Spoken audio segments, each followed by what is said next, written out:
Bom, senhoras e senhores, mais uma vez, estamos aqui junto com vocês, aprendendo,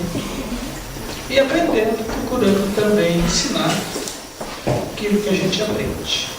Quero dizer que é um privilégio, que é uma honra, porque isso faz com que a gente faça um intercâmbio de conhecimentos e de sentimentos, o que vai propiciar para nós todos um estímulo e um crescimento das nossas virtudes.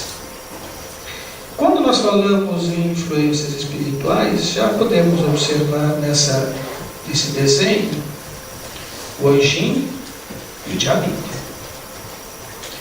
Então, essas duas polaridades nos acompanham.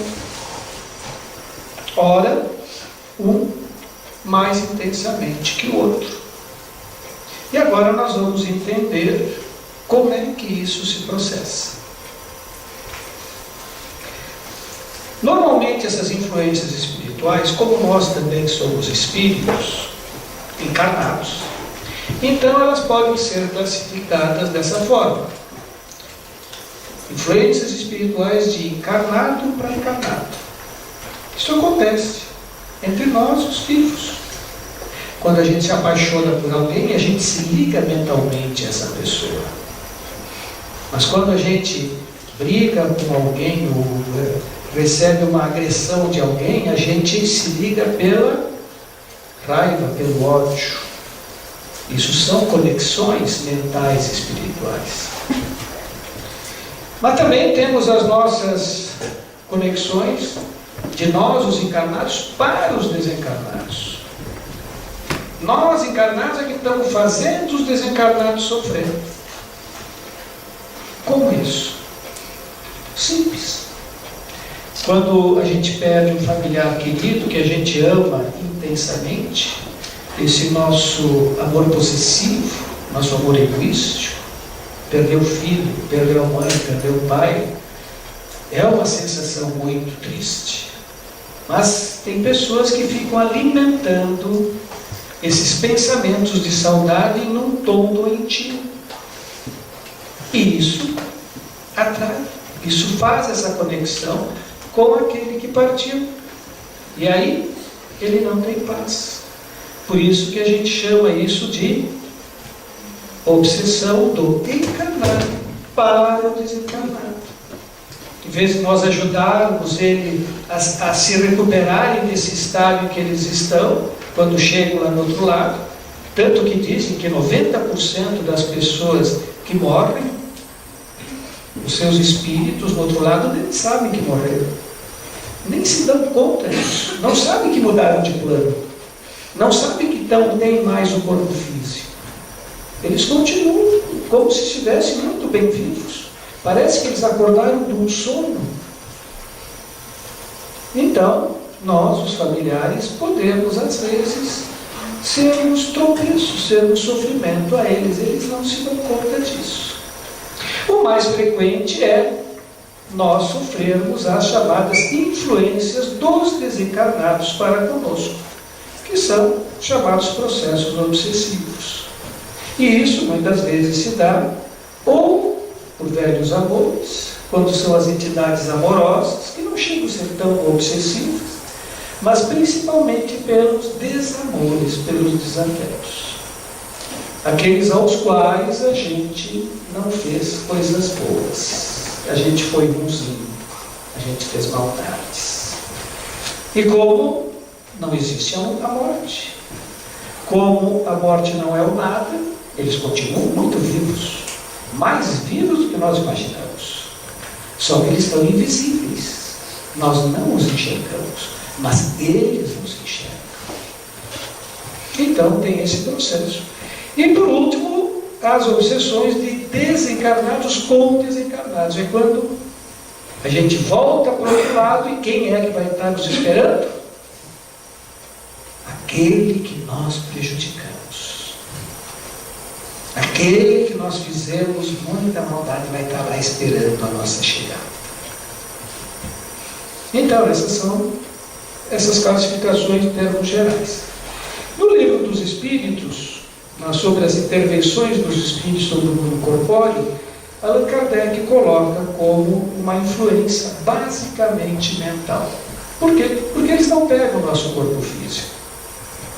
Eles não tomam conta do nosso corpo. Eles se ligam na nossa mente.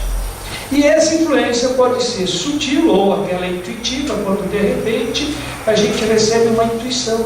Tem uma ideia de fazer tal coisa. Isso é uma influência de uma entidade que nos deu uma ideia. Se a coisa que a gente vai fazer é nobre, a entidade que nos influenciou, que nos deu a ideia, é uma entidade elevada, é o nosso protetor, é uma entidade amorosa. Mas se a ideia é ruim, é de fazer maldade, seguramente quem nos deu a ideia não foi o protetor. Foi quem? Aquelas entidades maldosas que estão querendo nos prejudicar. Então, essa intuição pode ser boa quando forem as entidades boas ou má quando forem as entidades maldosas. Muitas vezes elas são fugazes, elas vêm e vão. Por exemplo, você está andando na rua e vê uma carteira.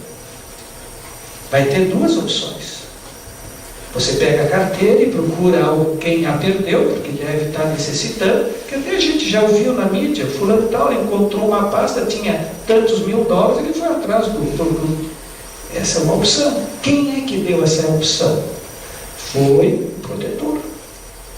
Aí tem aquele outro, não, eu vou pegar a carteira, a chave não é roubada, bota no bolso e... Quem é que deu a ideia? Foi o malfeitor.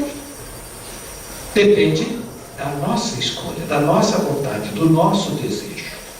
Por isso, e na questão 457, Allan Kardec quis saber, afinal, os espíritos, como é que é? Eles lá do outro lado e nós aqui.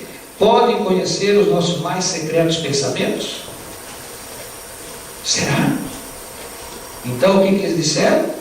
Muitas vezes conhece aquilo que desejarias ocultar de vós mesmos.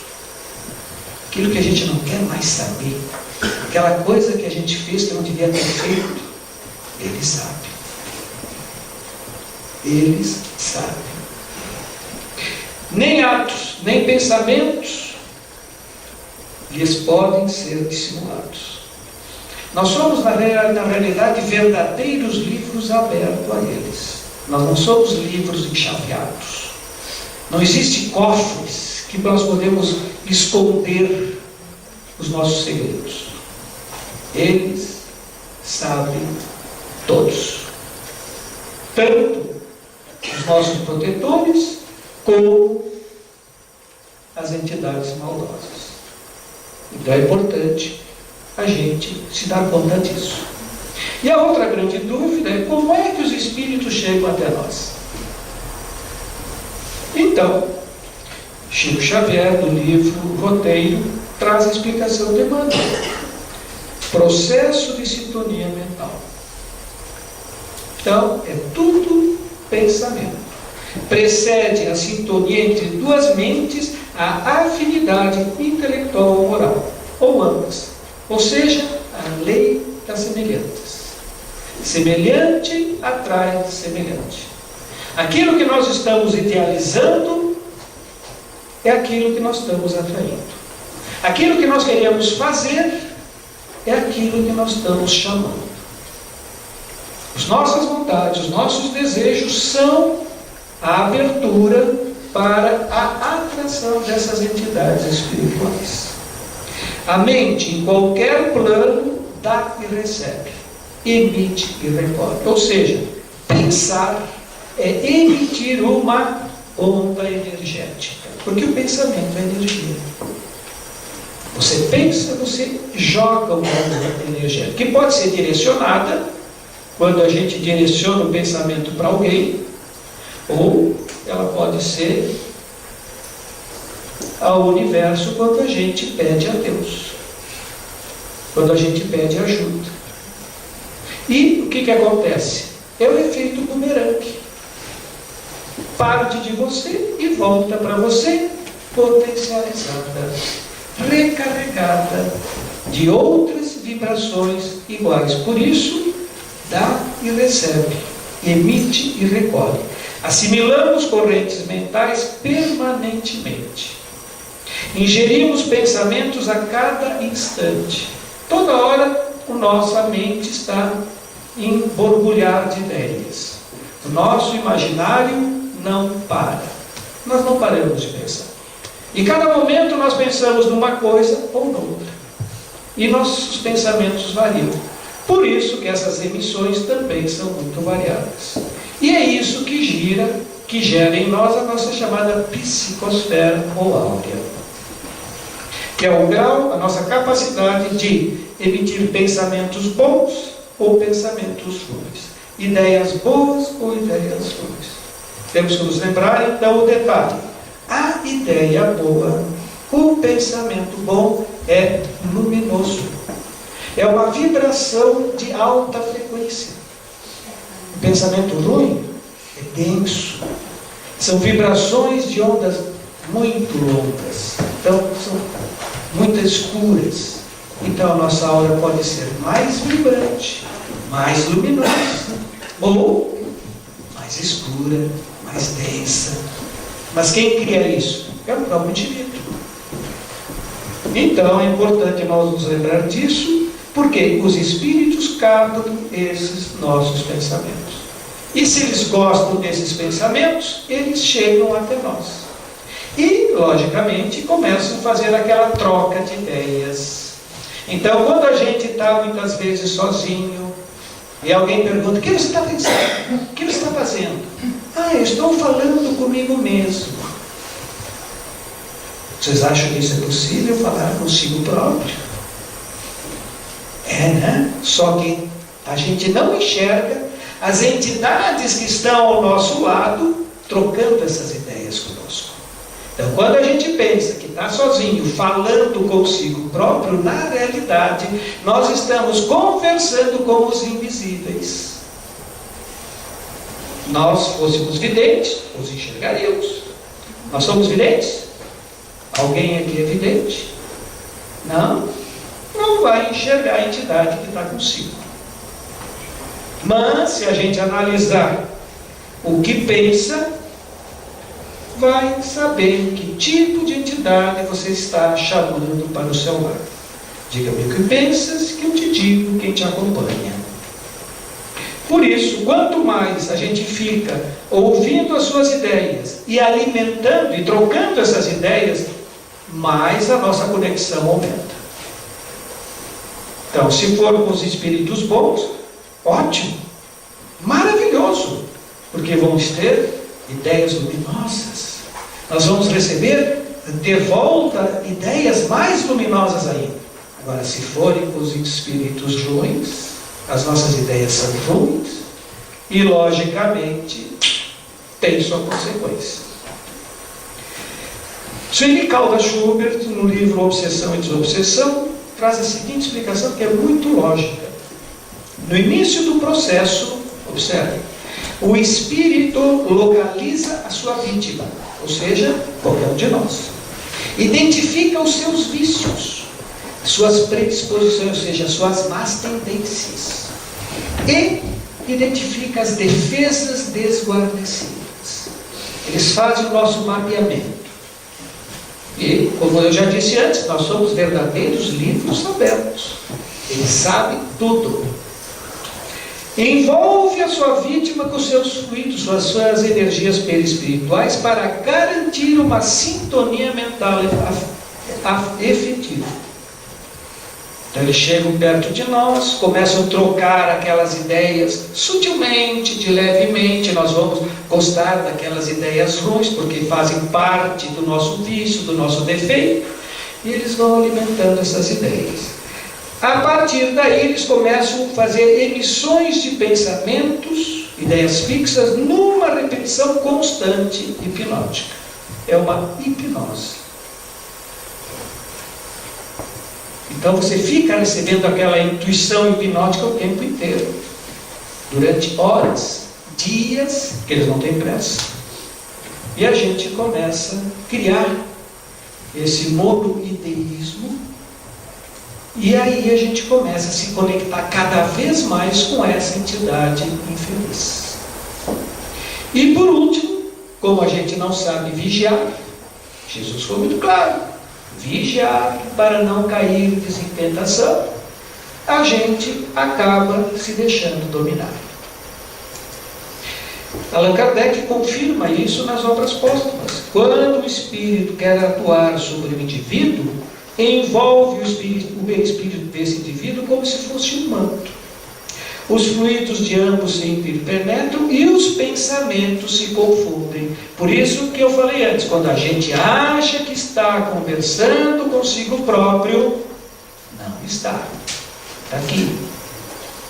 Estamos trocando ideias com entidades invisíveis. Se o espírito é bom, que esse é o importante que para a gente analisar para si próprio.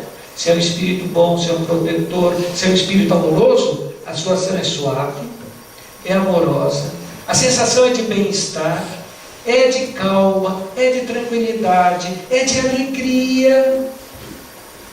Agora, se o espírito é mau, ele lhe paralisa a vontade, faz o indivíduo agir contra a sua vontade para atos criminosos, extravagantes e até o suicídio. As sensações são ruins, a gente aumenta a ansiedade, fica mais triste, aumenta a raiva, aumenta o rancor, aumenta a mágoa, sente palpitações, sente frio, sente sensações desagradáveis, porque as vibrações dessa entidade não são luminosas. A vibração luminosa é calorosa, é quente, é agradável. A vibração da entidade ruim é gelada, é fria, é desagradável. E isso a gente pode se analisar. Nós temos capacidade disso. Por isso que Jesus disse vigiar. Nós temos capacidade de vigiar. É isso que a gente precisa ter em mente.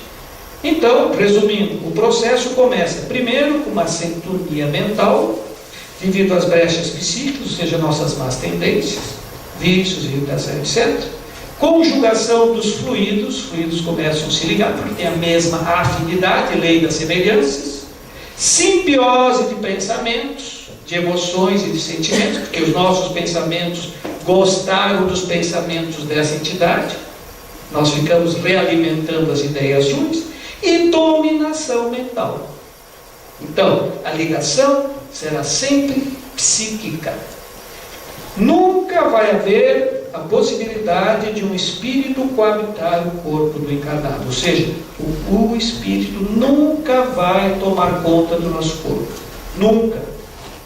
Ele vai tomar conta da nossa mente, mas não do nosso corpo. Tá? Não precisem ter medo que o espírito não vai tomar conta do corpo de ninguém. Por isso que ele não mata ninguém. Agora, ele pode nos induzir, sim, ao crime, ao suicídio, ao vício, etc. Por isso que tem essa pergunta: os espíritos influenciam em nossos pensamentos e atos?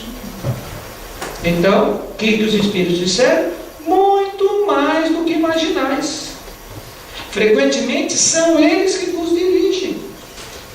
Principalmente quando a gente está sendo dominado pelas entidades infelizes, os vícios. Eu me lembro quando eu fumava cigarro, eu tinha uma dúzia, sei lá, eu quantos fumando comigo.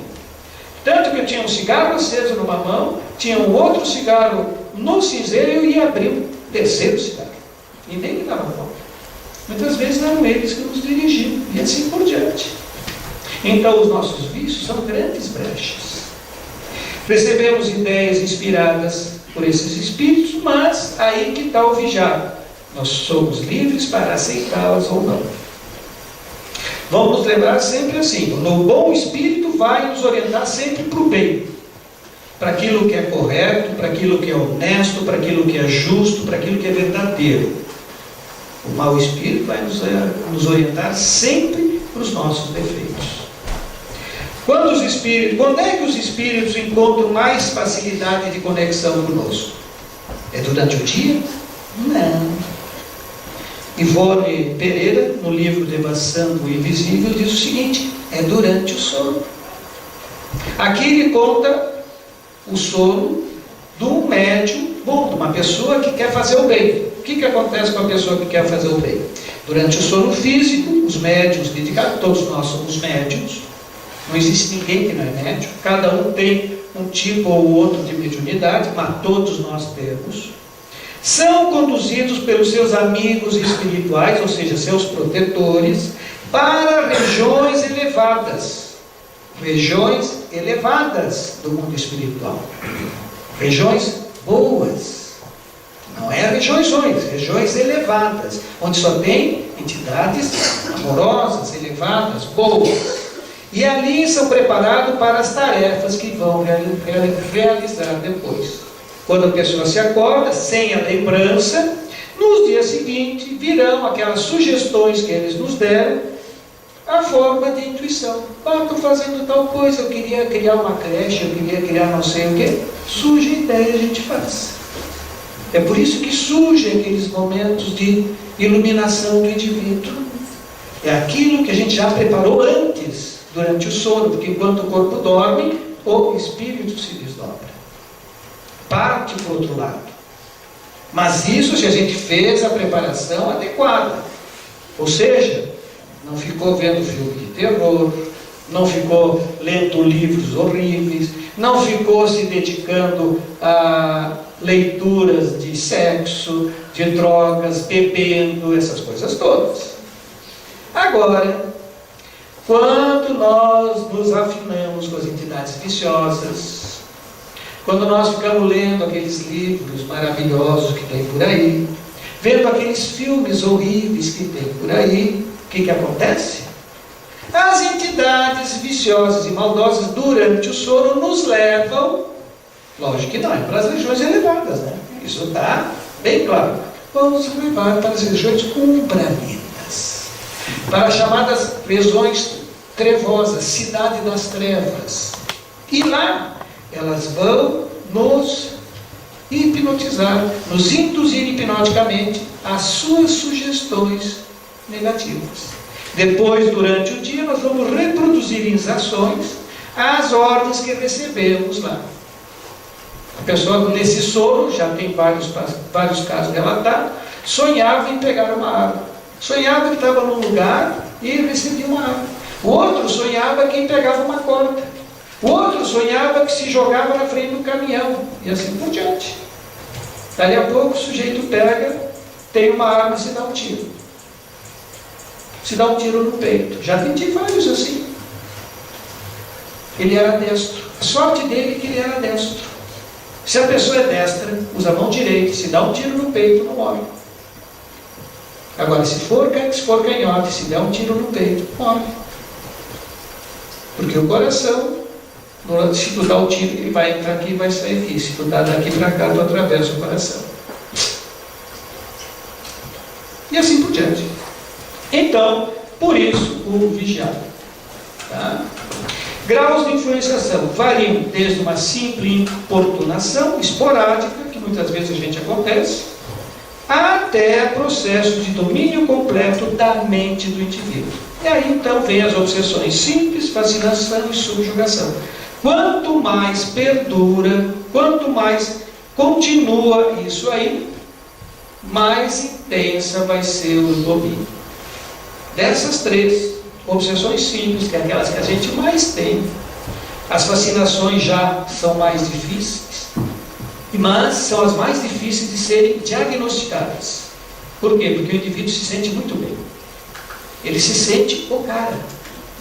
Eles têm aquelas ideias mirabolantes maravilhosas. E se alguém dá tenta dizer alguma coisa para ele, ele não aceita. Todo fascinado se acha um indivíduo especial.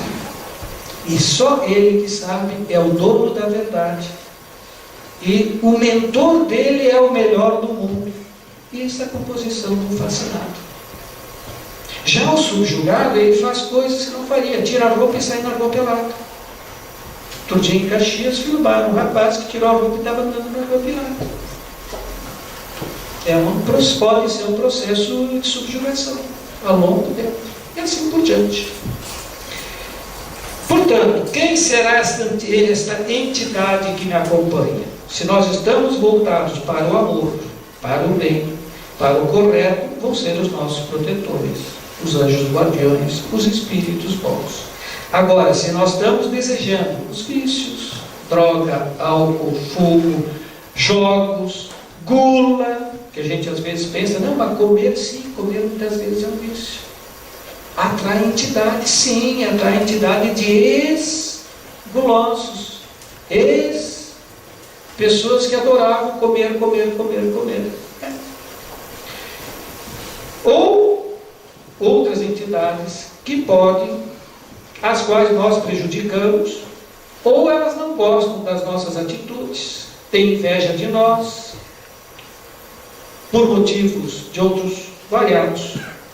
Então, Sueli Caldas Schubert diz o seguinte: nesses processos obsessivos, é o passado que retorna para o reencontro reparador com o antigo comparsa ou vítima, conforme a lei de causa e efeito, a fim de que ambos se reajustem. Ou seja, quem a gente já prejudicou, vai voltar a cobrar aquilo que nós fizemos de errado. E hoje nós não nos lembramos. Na Seara dos Médiuns, Emmanuel diz o seguinte: os obsessores visíveis ou invisíveis são nossas próprias obras.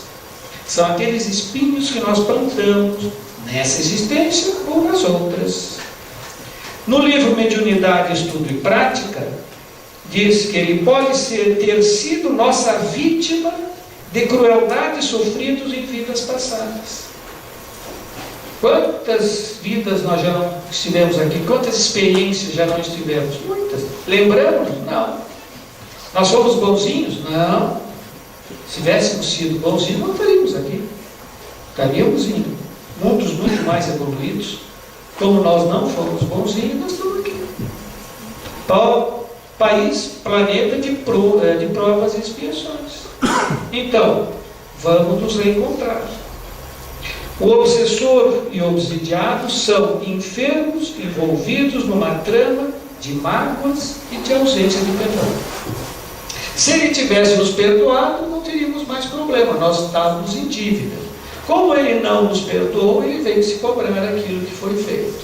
Não aceitou nos desculpar. E isso é bastante compreensível. Portanto, nós, se estivermos obsidiados, é porque nós já fomos carrascos. Nós fomos o algoz. Aquele que hoje vem cobrar de nós foi a nossa vítima. O que nós temos que fazer? Amá-lo.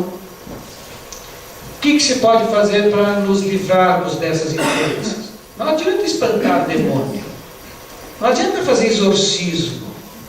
Não adianta mandar rezar isso, rezar aquilo. Não adianta. Não tem. Nada tranca um espírito. O espírito é livre e vai para onde quer. O espírito sopra onde quer. Nada impede a passagem dele. Não tem talismã, não tem amuleto, nada. Não tem parede, nada. Então, o que faz? Primeiro, aprimoramento íntimo. Isso é o que o indivíduo precisa fazer para si. Por sinal, esse aprimoramento íntimo é aquilo que a gente pediu, se programou antes de nascer. Antes de cada um de nós nascer, nós nos programamos para nos melhorarmos intimamente. Reeducar os nossos desejos, reeducar os sentimentos, reeducar os pensamentos. Através do quê? Disciplina, mudança daqueles hábitos e comportamentos doentios, viciosos. E sem fazermos isso, eles vão continuar, porque nós vamos continuar alimentando as brechas. Eles sabem quais são os nossos vícios e eles vão vir fácil. Se não eles, outros. E assim por diante. Tem milhões, tem bilhões. Para você ter uma ideia, tem 5 vezes mais a população da Terra no outro lado, esperando para nascer, do que nós aqui encarnados. Ou seja, é bilhões. Tá? Quase 30 bilhões de espíritos no mundo espiritual, esperando para nascer de novo. Fluidoterapia, passe e água magnetizada. Por que isso é importante? A fluidoterapia e o passe, através da água ou do passe, é uma transfusão de amor. Amor é luz. Amor são vibrações luminosas. E essas vibrações luminosas reparam e substituem as energias deletérias, escuras e tóxicas que impregnam o nosso perispírito pelo manto de envolvimento das entidades ruins. As entidades ruins trazem aquele manto escuro. O passe e a água fluida vai fazendo com que isso aí se desmanche. Então, ajuda a expulsar esses fluidos ruins. Como é que a gente tira o fluido ruim? Com o auxílio do fluido bom. Qual é o fluido bom? O fluido amoroso. Quem sabe quais são essas energias que a gente precisa? São a equipe espiritual. A equipe espiritual do centro espírita analisa cada um de nós, vê quais são as zonas de desequilíbrio, vê quais são as variações que cada um de nós precisa e repõe sobre nós aquilo que cada um está necessitando. A absorção do passe agora depende muito do indivíduo. Gente, não adianta ir lá, vou tomar passe. E no passe fica pensando no problema, na dívida, sei lá o quê, não recebeu nada. Criou uma redoma negativa. Então, para receber isso aí, o encarnado precisa elevar o pensamento. O que é elevar o pensamento? Pensar em Deus, pensar no amor, pensar no bem, pensar em desejar o bem, pensar em coisas boas. Ter fé. Tem que acreditar que aquilo vai fazer bem. E ter vontade. Tem que querer receber aquilo. Tem que saber que naquele momento que a gente está no centro espírita tomando um passe, o protetor, cada um de nós tem um protetor, que antes de nascer se comprometeu a nos acompanhar durante a nossa existência, nos intuindo, por isso que tinha aquela figurinha do diabinho e do anjinho, nos intuindo aquele que seria o melhor conduta. Nesse momento do passe, ele vai chegar até nós. Ele vai abraçar seu protegido. Vai acarinhar seu protegido. O que é isso? Amor. Vai ajudar a tirar aquelas energias densas. Mas nós temos que elevar o nosso sentimento para que haja essa conexão. É nós que temos que fazer isso. Cada um tem que fazer essa parte para ajudar essa conexão com o seu protetor. Senão, ele vai chega perto, tenta e o sujeito está aqui só naquela ideia ruim. O que acontece? Bom, meu filho, vamos aguardar o próximo. Vai embora. É a mesma coisa. Você vai conversar com uma criança lá na hora de dar bola, tu vai embora. Nós somos verdadeiras crianças. Prece-terapia. A prece é o meio mais... a pergunta que fizeram aos espíritos. A prece é um meio eficiente para curar a obsessão? O que eles responderam? A prece é um poderoso socorro em tudo. Em tudo. Por isso que Jesus disse, orai. Orai. Não basta murmurar palavras. Não é pela quantidade de palavras que sereis atendido. Ele foi muito claro. Deus assiste os que agem. Não adianta só pedir e não querer fazer. É necessário destruir em si a causa que atrai o espírito mau. Se eu tenho vício, eu tenho que dar um jeito de corrigir e me libertar do vício. Se eu tenho as ideias ruins, mágoas, rancores, eu tenho que dar um jeito de tirar essas ideias da cabeça. A prece com fé e sentimento atrai os espíritos bons. Dão força moral e energizam, aquilo que eu disse antes, quem suplica. O espírito amoroso vai vir te energizar. Aproveite esse momento. Tudo o que pedirdes com fé na prece, sereis atendido. Mas, tu precisa te ajudar. Se tu não te ajuda, não adianta. E por isso que é dado a cada um conforme suas obras. Essas explicações de Jesus são muito claras. E as preces decoradas não adiantam. Não adianta nós ficarmos rezando o Pai Nosso que está no céu, santificado seja. Não adianta. Por quê? Porque não tem o sentimento. Você tem que fazer uma prece em que você bote o sentimento. Nada contra o Pai Nosso. Mas se a gente vibrar o Pai Nosso com sentimento, está maravilhoso. O problema é a gente ter capacidade de vibrar o Pai Nosso com sentimento. Nem todos nós somos capazes de entender os sentimentos das palavras do Pai Nosso. Então é mais fácil, muitas vezes, a pessoa fazer um pedido de si próprio. Pai querido, me ajude. Pronto. Bote coração nisso. Bote sentimento nisso. Será ajudado. Por quê? Porque aquilo partiu de dentro. Não foi aquela repetição. Prece para si mesmo. Prece pelos outros, é caridade moral. Ore pelos vossos inimigos. Deseje o bem a quem te deseja o mal. Tudo isso já foi ensinado. Vamos ajudar os obsessores, porque eles estão sofrendo. Ore pelos teus obsessores. Todos os dias a gente tem eles. Ore para que eles sejam ajudados. Ore pelos doentes, ore pelos viciados. Ore pelos suicidas, que são os que mais sofrem no mundo espiritual. Encaminhe um bálsamozinho de amor para eles. Mas não preces decoradas. Preces sentidas. Meu pai, auxilia o fulano de tal que se suicidou. Pronto. É um sentimento que você transmitiu para ele. Isso pode trazer um bom alívio para aquele que mais sofre no mundo espiritual. O Evangelho no lar, como diz Bezerra, é preciso unir forças e prosseguir lutando pela conquista da paz interior e pela conquista da harmonia familiar com os recursos disponíveis. Por que o Evangelho no lar? Porque ali estão as leis morais. Nós queremos, qual é o nosso porto seguro? É o lar. Indivíduo doente, adoece a família doente, adoece a sociedade. Queremos melhorar o planeta? Queremos melhorar o nosso ambiente, a nossa vizinhança? Começa ali. A célula da sociedade é a família. Temos que curar a família. O Evangelho no lar faz com que as desarmonias se harmonizem. Que a pessoa aprenda a aceitar mais o seu familiar que está ali.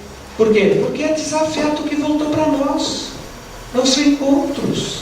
Quem é que vai nascer na nossa família? Só quem a gente ama? Não. Quem a gente ama, mas também aqueles que nos odeiam. Ou que a gente odeia. Então o Evangelho no lar faz a gente aprender essa necessidade de amar mais o nosso familiar. Compreender mais o nosso familiar. Perdoar mais o nosso familiar. Desobsessões na casa espírita sem a presença do paciente. Isso é fundamental. O tratamento dessas entidades infelizes é pela desobsessão. E o lugar mais ideal são as casas espíritas. Mas não com a presença de você. Você tem que ir para uma outra sala, ouvir orientações educativas. Que é isso que a gente fez aqui. Trazer essas noções para que a gente se modifique. Enquanto isso, na outra sala está sendo feito o atendimento amoroso, respeitoso, carinhoso daquelas entidades. A gente tem que se colocar no lugar delas. Elas foram vítimas. E aí? Elas têm raiva, elas estão sofrendo. Se coloque no lugar dela. O que ela precisa? Carinho, entendimento, consolo. Ela vai mudar no estalar de dedos? Não. Nós vamos ter que gradativamente fazer várias sessões. A equipe espiritual vai conversar muito com ela para ela aprender a aceitar aquilo que ela passou. E vai demorar. Por isso que nós, os encarnados, temos que fazer a nossa reforma interior, porque nós vamos servir de exemplo. Quando ele nos olhar, ele vai dizer: pô, mas ele não era assim. Aquele cara era muito ruim, mas agora ele está ali sendo bonzinho. Tratamento médico, psiquiátrico, psicológico. Isso é importante. Centro espírita pode assumir o tratamento e orientar a pessoa a abandonar o tratamento médico ou psicológico? Já ouvi alguns centros e alguns médicos dizer isso. O que diz Divaldo? Jamais. Jamais. Tratamento espiritual é uma coisa, tratamento médico, psicológico, terapêutico é outra coisa. Existem as doenças físicas para isso. Eles são preparados para dar isso aí. Então, quem está... Já vi pacientes se suicidarem. Por quê? Deixaram o tratamento médico e foram atrás do pseudo-fascinado médium, que dizia que ia curar o fulano. Na realidade, ele foi para o suicídio. Então, tratamento médico deve continuar, tratamento psicológico deve continuar, a medicação deve continuar, e o tratamento espiritual vai fazer parte dele, e o indivíduo vai aprender a se modificar, a se reeducar. Gradativamente, com o tempo, pelos trabalhos de Harvard, de Sorbonne, os pacientes que recebem o tratamento espiritual, que têm fé, e que começam a fazer suas modificações interiores, passam a necessitar de menos remédios.